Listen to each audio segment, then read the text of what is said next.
मैं आईना हूं दिखाऊंगा दाग चेहरों के, मैं आईना हूं दिखाऊंगा दाग चेहरों के, जिसे बुरा लगे वो सामने से हट जाए। सभापति महोदय, दुनिया के सबसे बड़े लोकतंत्र का महापर्व चुनाव गुजर चुका है। कांग्रेस मुक्त भारत का नारा लगाने वाले प्रधानमंत्री जी अपनी पथराई आंखों से किंग कर्तव्य विमूढ़ होकर समीक्षा में लगे हुए हैं कि आखिर कसर कहां रह गई।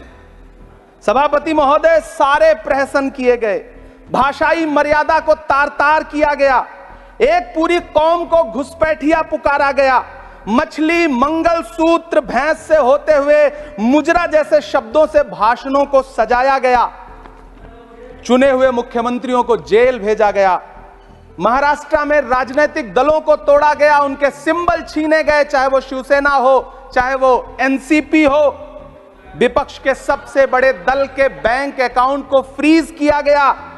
उसके बाद मोदी सरकार चुनाव लड़ने के लिए जनता के दरबार में गई, लेकिन वाहरी जनता ने दिखा दिया कि दर्द की हद से गुजारे तो सभी जाएंगे, दर्द की हद से गुजारे तो सभी जाएंगे, तैरे या डूबे किनारे तो सभी जाएंगे, कोई कितनी भी बुलंदी पे चला जाए मगर आसमानों से उतारे तो सभी जाएंगे। जनता ने दिखा दिया इस देश की। मैं महामहिम राष्ट्रपति महोदया के भाषण पर चर्चा करने के लिए, अभिभाषण पर चर्चा करने के लिए यहां खड़ा हुआ। सरकारी भाषण की मजबूरियां होती हैं, सरकार की तारीफ करनी पड़ती है, लेकिन जिस एक शब्द के इर्द गिर्द पूरा भाषण बुना गया था वो था अमृतकाल। सभापति महोदय, छात्र नौकरी मांगने पर लाठियां खा रहे हैं, 2 जून की रोटी मुहाल है, पेपर लीक ने लाखों छात्रों का भविष्य चौपट कर दिया है और देश को बताया जा रहा है कि अमृतकाल आया है। कभी कभी मेरा मन करता है कि मणिपुर में निर्वस्त्र करके घुमाई गई बेटियों से पूछूं कि अमृतकाल आया है या नहीं आया है। कभी कभी मेरा मन करता है सभापति महोदय कि देश के लिए ओलंपिक लाने वाली बेटियां जो इसी जंतर मंतर पर घसीटी गई, उनसे पूछूं कि अमृतकाल आया है कि नहीं आया है।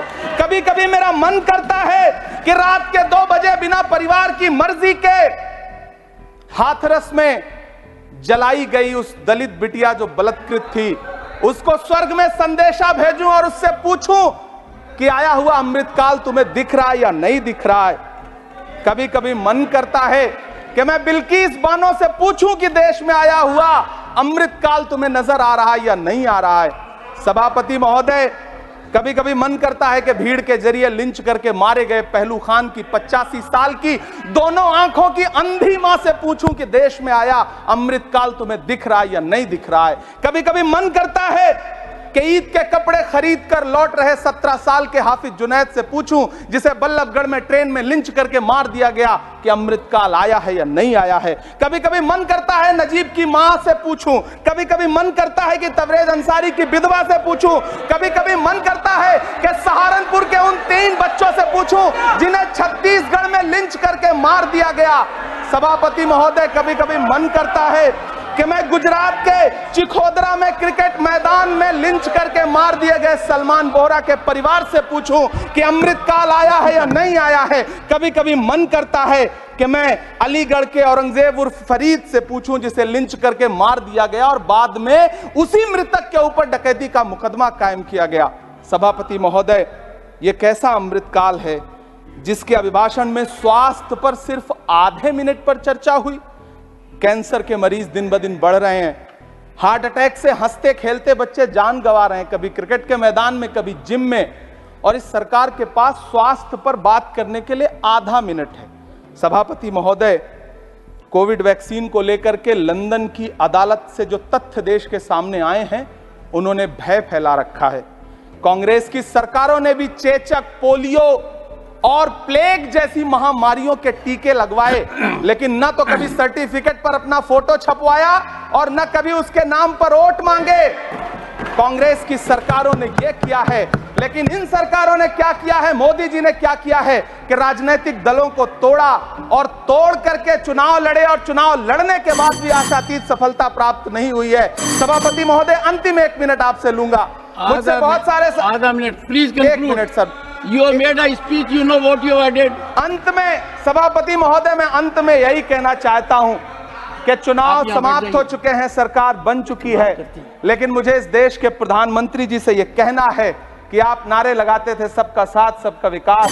चुनाव के बाद अंतिम बात सर की ये झूठी सच्ची अदाकारी, अंतिम बात शेर सुना लो, अंतिम बात सर। मैं आईना हूं दिखाऊंगा दाग चेहरों के, मैं आईना हूं दिखाऊंगा दाग चेहरों के, जिसे बुरा लगे वो सामने से हट जाए।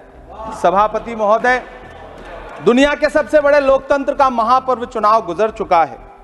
कांग्रेस मुक्त भारत का नारा लगाने वाले प्रधानमंत्री जी अपनी पथराई आंखों से किंग कर्तव्य विमूढ़ होकर समीक्षा में लगे हुए हैं कि आखिर कसर कहां रह गई। सभापति महोदय, सारे प्रहसन किए गए, भाषाई मर्यादा को तार तार किया गया, एक पूरी कौम को घुसपैठिया पुकारा गया, मछली मंगल सूत्र भैंस से होते हुए मुजरा जैसे शब्दों से भाषणों को सजाया गया, चुने हुए मुख्यमंत्रियों को जेल भेजा गया, महाराष्ट्र में राजनीतिक दलों को तोड़ा गया, उनके सिंबल छीने गए, चाहे वो शिवसेना हो चाहे वो एनसीपी हो, विपक्ष के सबसे बड़े दल के बैंक अकाउंट को फ्रीज किया गया। उसके बाद मोदी सरकार चुनाव लड़ने के लिए जनता के दरबार में गई, लेकिन वाहरी जनता ने दिखा दिया कि दर्द की हद से गुजारे तो सभी जाएंगे, दर्द की हद से गुजारे तो सभी जाएंगे, तैरे या डूबे किनारे तो सभी जाएंगे, कोई कितनी भी बुलंदी पे चला जाए मगर आसमानों से उतारे तो सभी जाएंगे। जनता ने दिखा दिया इस देश की। मैं महामहिम राष्ट्रपति महोदया के भाषण पर चर्चा करने के लिए, अभिभाषण पर चर्चा करने के लिए यहां खड़ा हुआ। सरकारी भाषण की मजबूरियां होती हैं, सरकार की तारीफ करनी पड़ती है, लेकिन जिस एक शब्द के इर्द गिर्द पूरा भाषण बुना गया था वो था अमृतकाल। सभापति महोदय, छात्र नौकरी मांगने पर लाठियां खा रहे हैं, 2 जून की रोटी मुहाल है, पेपर लीक ने लाखों छात्रों का भविष्य चौपट कर दिया है और देश को बताया जा रहा है कि अमृतकाल आया है। कभी कभी मेरा मन करता है कि मणिपुर में निर्वस्त्र करके घुमाई गई बेटियों से पूछूं कि अमृतकाल आया है या नहीं आया है। कभी कभी मेरा मन करता है सभापति महोदय कि देश के लिए ओलंपिक लाने वाली बेटियां जो इसी जंतर मंतर पर घसीटी गई, उनसे पूछूं कि अमृतकाल आया है कि नहीं आया है। कभी कभी मेरा मन करता है कि रात के 2 बजे बिना परिवार की मर्जी के हाथरस में जलाई गई उस दलित बिटिया जो बलात्कृत थी, उसको स्वर्ग में संदेशा भेजूं और उससे पूछूं कि आया हुआ अमृतकाल तुम्हें दिख रहा है या नहीं दिख रहा है। कभी कभी मन करता है कि मैं बिल्किस बानो से पूछूं कि देश में आया हुआ अमृतकाल तुम्हें नजर आ रहा है या नहीं आ रहा है। सभापति महोदय, कभी कभी मन करता है कि भीड़ के जरिए लिंच करके मारे गए पहलू खान की 85 साल की दोनों आंखों की अंधी मां से पूछूं कि देश में आया अमृतकाल तुम्हें दिख रहा है या नहीं दिख रहा है।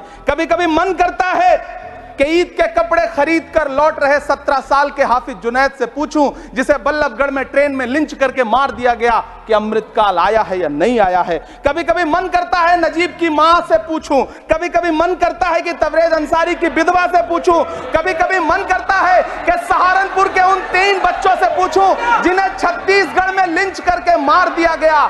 सभापति महोदय, कभी कभी मन करता है कि मैं गुजरात के चिखोदरा में क्रिकेट मैदान में लिंच करके मार दिए गए सलमान बोहरा के परिवार से पूछूं कि अमृतकाल आया है या नहीं आया है। कभी कभी मन करता है कि मैं अलीगढ़ के औरंगजेब उर्फ फरीद से पूछूं, जिसे लिंच करके मार दिया गया और बाद में उसी मृतक के ऊपर डकैती का मुकदमा कायम किया गया। सभापति महोदय, यह कैसा अमृतकाल है जिसके अभिभाषण में स्वास्थ्य पर सिर्फ आधे मिनट पर चर्चा हुई। कैंसर के मरीज दिन ब दिन बढ़ रहे हैं, हार्ट अटैक से हंसते खेलते बच्चे जान गंवा रहे हैं, कभी क्रिकेट के मैदान में कभी जिम में, और इस सरकार के पास स्वास्थ्य पर बात करने के लिए आधा मिनट है। सभापति महोदय, कोविड वैक्सीन को लेकर के लंदन की अदालत से जो तथ्य देश के सामने आए हैं, उन्होंने भय फैला रखा है। कांग्रेस की सरकारों ने भी चेचक, पोलियो और प्लेग जैसी महामारियों के टीके लगवाए, लेकिन न तो कभी सर्टिफिकेट पर अपना फोटो छपवाया और न कभी उसके नाम पर वोट मांगे। कांग्रेस की सरकारों ने यह किया है, लेकिन इन सरकारों ने क्या किया है, मोदी जी ने क्या किया है कि राजनीतिक दलों को तोड़ा और तोड़ करके चुनाव लड़े, और चुनाव लड़ने के बाद भी आशातीत सफलता प्राप्त नहीं हुई है। सभापति महोदय, अंतिम 1 मिनट आपसे लूंगा। मुझसे बहुत सारे आधा minute, please 1 minute sir. You have made a speech, you know what you have added. अंत में सभापति महोदय, मैं अंत में यही कहना चाहता हूं कि चुनाव समाप्त हो चुके हैं, सरकार बन चुकी है, लेकिन मुझे इस देश के प्रधानमंत्री जी से यह कहना है कि आप नारे लगाते थे सबका साथ सबका विकास। चुनाव के बाद अंतिम बात सर की ये झूठी सच्ची अदाकारी, अंतिम बात, शेर सुना लो, अंतिम बात।